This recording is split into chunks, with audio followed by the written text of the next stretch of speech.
नमस्कार, आप देख रहे हैं विंध्या टाइम्स और मैं हूं आपके साथ स्वाति।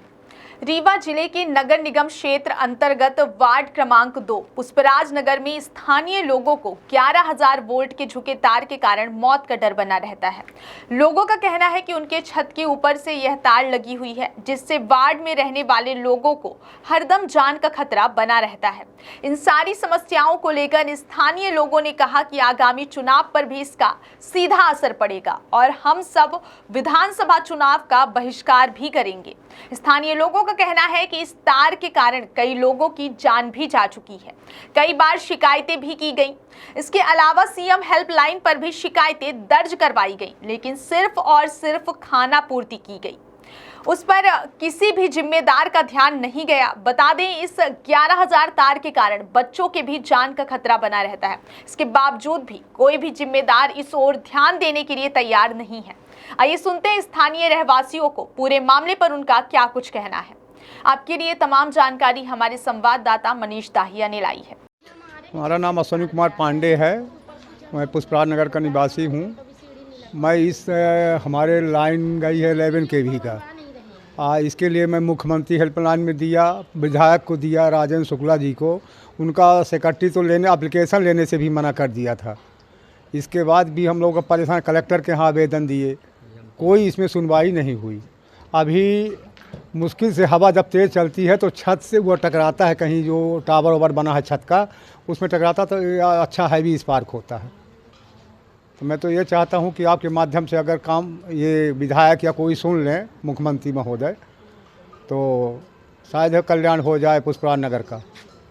इसका असर विधानसभा ये बिल्कुल पड़ेगा। अभी तो पूरा पुष्पराज नगर इसके लिए विरोध में है कि अगर नहीं होगा काम तो हम लोग बहिष्कार करेंगे वोट का। मेरा नाम अनुराधा लखेरा है और मेरी समस्या ये है कि हमारी छत के ऊपर से बहुत हाई वोल्टेज लाइन गई हुई है और वो इतनी दिक्कत करती है। बरसात में करंट उतर आता है और बच्चे खेल नहीं पाते हैं, छत में जा नहीं पाते हैं, कपड़े फैला नहीं पाते हैं और दिक्कत होती है। रोज़मर्रा की जो काम है छत में जा नहीं पाते, रोड में कहाँ तक आदमी वो करे, धूप लेने छत में नहीं जा पाते हैं।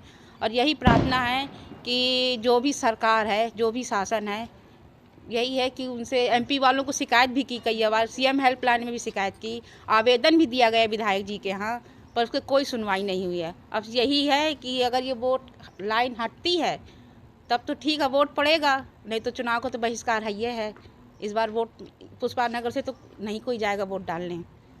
ठीक है। क्या नाम है आपका? मेरा नाम शांति वाजपेयी है। मैं पुष्पराज नगर में रहती हूँ। क्या समस्याएं हैं?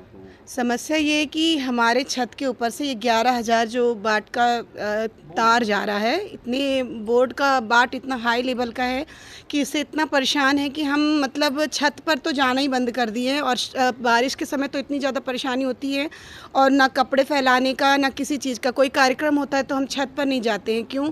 छत पर कार्यक्रम करते ही नहीं। अब या तो रोड को प्रभावित करते हैं, रोड में ही जाके कोई कार्यक्रम करते हैं। और ये इतनी पास है कि जैसे जैसे डर लगता है कि हाथ भी अगर हम ऊपर करेंगे तो ये आ जाएगा। कितनी तो जान भी जा चुकी है और इतनी कंप्लेन हमने सीएम हेल्पलाइन में भी कर रखी है, पर आते हैं और चले जाते हैं और फिर उसके बाद वहाँ से ये बोला जाता है कि प्लीज़ आप अपनी कंप्लेन वापस ले लीजिए, हमारे पर बहुत कड़ाई हो रही है, ये हटेगा नहीं। तो इससे मैं इतना परेशान हो चुकी हूँ कि मतलब कुछ भी करके ये हट जाए। ये पूरा बाढ़, पूरे सैकड़ों घर ये प्रभावित हो चुके हैं यहाँ से। और ये इतना हाई है कि जैसे कोई बच्चा पतंग भी उड़ाता है तो पतंग का जब मंजा फंसता है और जब वो तेज़ी से खींचते हैं तो इतना तेज़ झटका होता है कि घर के पंखे उड़ जाते हैं। कई बार तो मेरे तो 2-3 पंखे तो हॉल के कितनी बार उड़ चुके हैं। तो मतलब इतना ज़्यादा जब ये ख़तरनाक है तो इसे क्यों छत के ऊपर रखा गया है? जब इतनी कंप्लेन करने के बावजूद भी क्यों नहीं हटाया जा रहा है? तो हम तो यही रिक्वेस्ट करेंगे कि प्लीज़ इसको हटा दें, नहीं तो और जान ना जा पाएँ। खतरा होता है, जान जाती है। तो इसका असर क्या विधानसभा चुनाव में भी पड़ेगा? बिल्कुल पड़ेगा। अब जब हमारी कंप्लेन का किसी प्रकार से समाधान नहीं किया जा रहा है तो फिर हम अपनी सरकार कैसे चुनेंगे? फिर तो हम ये सोचेंगे ना कि दूसरी सरकार आए, शायद वो सुनेगी। क्योंकि मैं ये नहीं होगा तो कम से पिछले साल से मैं कंटिन्यू ये शिकायत कर रही हूँ और ये पुष्पराज नगर से कितनी कंप्लेन जा चुकी है, पर इसमें कोई सुनवाई नहीं हो रही है। मुझे तो कुछ समझ में ही नहीं आ रहा है कि सरकार कर क्या रही है। क्या जब 2-4 जान और चली जाएगी तब उसके बाद वो कुछ करेगी कि ऐसे ही रह जाएगा? अगर ऐसा होगा तो फिर चुनाव में यही भी सोच ले तो ये देखिए क्या है ना कि ये लाडली अगर आपने योजना बना दी या ये कुछ भी आपने सोच लिया कि नई नई योजना बना के पैसे बांट देंगे, तो पैसे कितने तक कब तक रहेंगे? हमारी जान चली जाएगी तो ये पैसे थोड़ी काम आएंगे हमारे। तो हम तो यही चाहेंगे ना कि इसका कुछ समाधान करे। अगर इसका समाधान हो जाएगा तो विधानसभा चुनाव में तो हम सारी लेडीज, हमारा पूरा पुष्पराज नगर जो हमारी सरकार जो इसके लिए कदम उठाएगी हम उसकी तरफ जाएंगे।